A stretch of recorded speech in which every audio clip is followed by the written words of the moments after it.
Praise lord. ప్రతిరోజు ఒక అధ్యాయం వింటూ బైబిల్ పూర్తి చేయండి. ఈరోజు ఆదికాండము 2వ అధ్యాయం. ఆకాశమును భూమిని వాటిలోనున్న సమస్త సమూహమును సంపూర్తి చేయబడెను. దేవుడు తాను చేసిన తన పని 7వ దినములోగా సంపూర్తి చేసి తాను చేసిన తన పని అంతటి నుండి 7వ దినమున విశ్రమించెను. కాబట్టి దేవుడు ఆ 7వ దినమును ఆశీర్వదించి పరిశుద్ధపరచెను.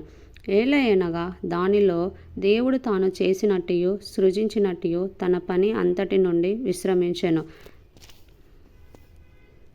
దేవుడైన యెహోవా భూమిని ఆకాశమును చేసిన దినమందు భూమి ఆకాశములు సృజించబడినప్పుడు వాటి ఉత్పత్తి క్రమము ఇదే.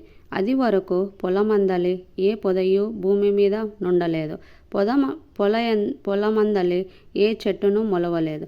ఎలయనగా దేవుడైన యెహోవా భూమి మీద వాన కురిపించలేదు, నేలను సేద్యపరచుటకు నరుడు లేడు.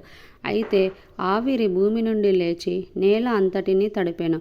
దేవుడైన యెహోవా నేల మట్టితో నరుని నిర్మించి వాని నాసికారంధ్రములో జీవవాయువును ఊదగా నరుడు జీవాత్మ ఆయను. దేవుడైన యెహోవా తూర్పున ఏదెనులో ఒక తోట వేసి తాను నిర్మించిన నరుని దానిలో ఉంచెను.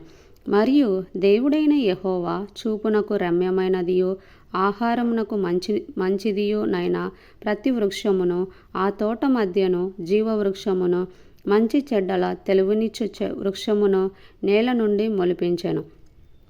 మరియు ఆ తోటను తడుపుటకు ఏదెనులో నుండి ఒక నది బయలుదేరి అక్కడ నుండి చీలిపోయి 4 శాఖలాయెను. మొదటి దాని పేరు ఫీషోను. అది హవిలా దేశమంతటి చుట్టూ పారుచున్నది. అక్కడ బంగారం ఉన్నది. ఆ దేశపు బంగారము శ్రేష్టమైనది. అక్కడ బోలమును గోమేధికములును దొరుకును. రెండవ నది పేరు గీహోను. అది కూషు దేశమంతటి చుట్టూ పారుచున్నది. మూడవ నది పేరు హిద్దెకేలు. అది అష్షూరు తూర్పు వైపున పారుచున్నది. 4వ నది యూఫ్రటీసు. మరియు దేవుడైన యెహోవా నరుని తీసుకొని ఏదెను తోటలో సేద్యపరచుటకును దాన్ని కాచుటకును దానిలో ఉంచెను. మరియు దేవుడైన యెహోవా ఈ తోటలోనున్న ప్రతి వృక్ష ఫలములను నీవు నిరభ్యంతరముగా తినవచ్చును. అయితే మంచి చెడ్డల తెలివినిచ్చు వృక్ష ఫలములను తినకూడదు. నీవు వాటిని తినుదినమున నిశ్చయముగా చచ్చెదవని నరుని ఆజ్ఞాపించెను. మరియు దేవుడైన యెహోవా నరుడు ఒంటరిగా నుండుట మంచిది కాదు, వానికి సాటి అయిన సహాయమును వాని కొరకు చేయుదుననుకొనెను.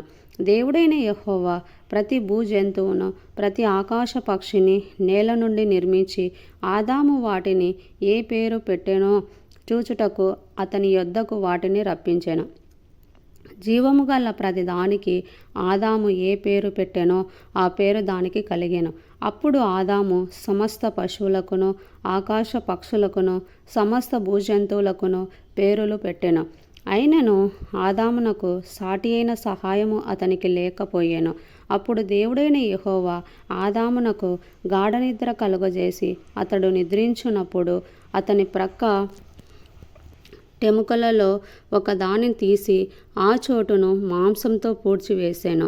తరువాత దేవుడైన యెహోవా తాను ఆదాము నుండి తీసిన ప్రక్కటెముకను స్త్రీనిగా నిర్మించి ఆమెను ఆదాము వద్దకు తీసుకొని వచ్చెను. అప్పుడు ఆదాము ఇట్లనెను, నా ఎముకలలో ఒక ఎముక, నా మాంసంలో మాంసము. ఇది నరునిలో నుండి తీయబడెను కనుక నారీ అనబడును. కాబట్టి పురుషుడు తన తండ్రిని తన తల్లిని విడిచి తన భార్యను అత్తుకొనును, వారు ఏక శరీరమై ఉందురు. అప్పుడు ఆదామును అతని భార్యయు వారిద్దరూ దిగంబరులుగా నుండిరి. అయితే వారు సిగ్గు ఎరగక ఉండిరి. దేవుడి వాక్యం ఆశీర్వదింపబడును గాక. ఆమెన్.